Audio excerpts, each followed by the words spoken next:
बोलिए वृंदावन बिहारी लाल की जय। बोलिए मोर मुकुट बंसी वाले की जय। बोलिए द्वारकाधीश महाराज की जय।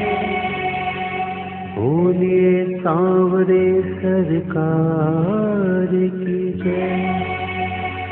जय जय श्री राधे, जय जय श्री राधे, जय जय श्री राधे।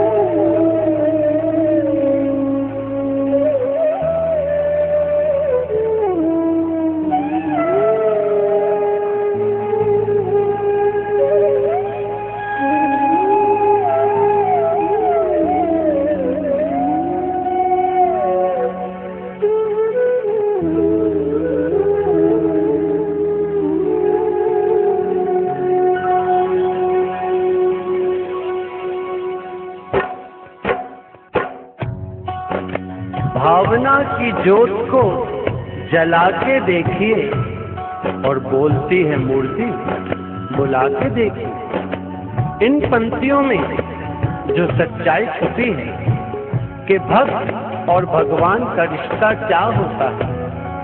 भगवान भाव के भूखे होते हैं।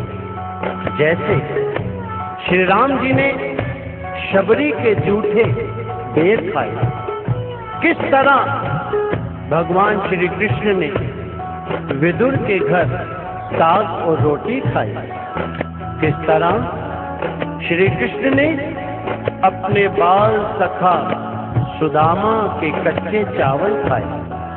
भक्त और भगवान के इसी तरह के इस पावन रिश्ते को बताने के लिए जो मैं भजन सुनाने जा रहा हूं, वह किसी कवि की कल्पना नहीं बल्कि सच्ची घटना है, जिसमें एक ऐसी भगवान श्री कृष्ण की दीवानी महिला जो बचपन से वृंदावन धाम जाती थी, समय अपनी रफ्तार से चलता गया, वो बड़ी हो गई और उसका विवाह भी हो गया, लेकिन वृंदावन धाम जाना नहीं छोड़ा।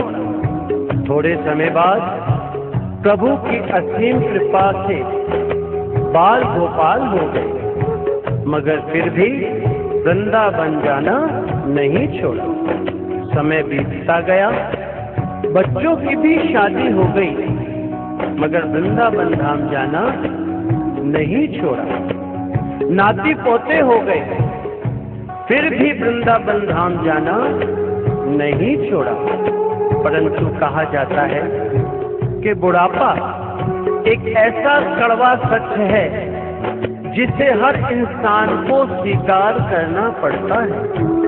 उस महिला ने जब ये देखा कि उसका शरीर अब साथ नहीं देता, तो अंतिम बार वृंदावन धाम गई और वहां से अष्ट धातु की कन्हैया जी की मूर्ति ले आई और बड़े लाड़ प्यार से उसकी सेवा करने लगी। आइए उस महिला की जिंदगी में ऐसी कौन सी घटना हुई, वह इस भजन के द्वारा आप तक पहुंचाने का प्रयास कर रहा हूं। क्या भगत के वश में है भगवान, भगत के वश में है भगवान, भगत के वश में है भगवान, भगत के वश में है भगवान। भक्त बिना ये कुछ भी नहीं है, भक्त बिना ये कुछ भी नहीं है, भक्त है इनकी जान। भगत के वश में है भगवान, भगत के वश में है भगवान, भगत के वश में है भगवान, भगत के वश में है भगवान।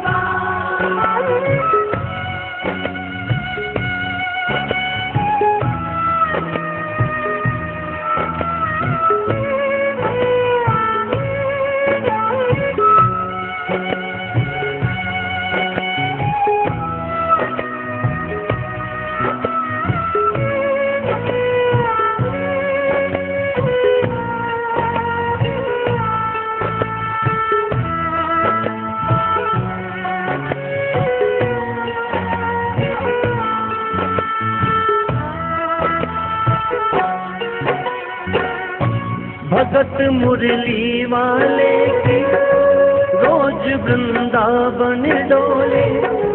कृष्ण को लल्ला समझे, कृष्ण को लल्ला बोले। कृष्ण को लल्ला समझे, कृष्ण को लल्ला बोले। श्याम के प्यार में पागल हुई वो श्याम दीवानी। अगर भजनों में लागे छोड़ दे दाना पानी। अगर भजनों में लागे छोड़ दे दाना पानी। प्यार करन वो लागी उससे, प्यार करन वो लागी उससे। अपने पुत्र समान भगत के वश में है भगवान, भगत के वश में है भगवान। भगत के वश में है भगवान, भगत के वश में है भगवान।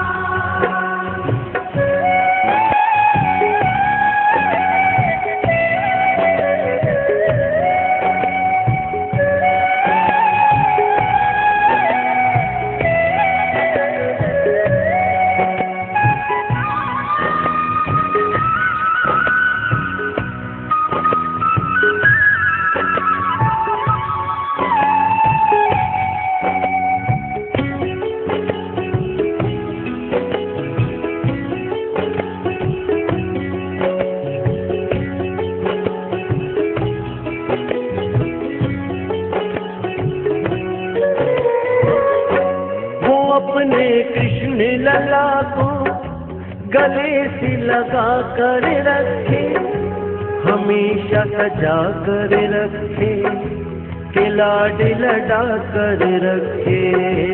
हमेशा सजा कर रखे, के लाड लड़ा कर रखे।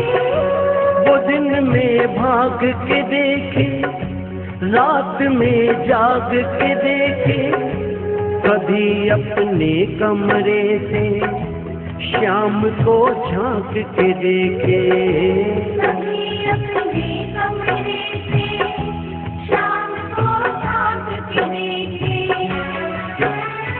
अपनी जान से ज्यादा रखती, अपनी जान से ज्यादा रखती, अपने लल्ला का ध्यान। भगत के वश में है भगवान, भगत के वश में है भगवान। भगत के वश में है भगवान, भगत के वश में है भगवान।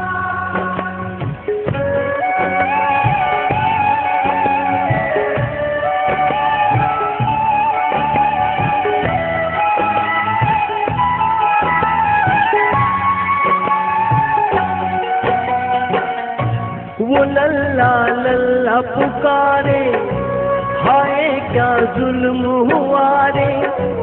बुढ़ापा बिगड़ गया जी, लाल मेरा कैसे गिरा रे।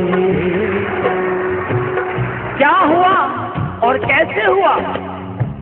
समय का चक्र चलता है और कुछ समय बाद जन्माष्टमी का दिन आता है और उसी दिन उस वृद्ध महिला का स्वास्थ्य खराब होने के कारण खटिया पर लेटे लेटे उसने अपनी बहू को आवाज दी और कहा, बेटी आज जन्माष्टमी का दिन है, तुम जरा लल्ला को स्नान तो करा दो और उसे चंदन का लेप लगा के सुंदर से वस्त्र पहना के उसे पल्ले में बिठा दो। बहू जो बहुत जरूरी काम में व्यस्त थी कहा, माँ मैं अभी कुछ काम कर रही हूँ, मेरा काम खत्म होते ही मैं लल्ला का काम कर दूंगी। ये सुनकर उस महिला ने कहा कि मेरे घर पर हमेशा से पहला काम मेरे लल्ला का ही होता आया है, इसलिए सबसे पहले मेरे लल्ला का ही काम होगा। इसके बाद तुम कोई भी काम करती रहो, मुझे कोई एहसास नहीं है। ये सुनकर बहू जो थोड़ा गुस्से में आ गई और झुंझलाकर उसने कन्हैया जी की मूर्ति उठानी चाहिए और जैसे ही लल्ला की मूर्ति उठाई और मूर्ति उसके हाथों से गिर पड़ी। मूर्ति गिरते ही वो महिला बोली क्या?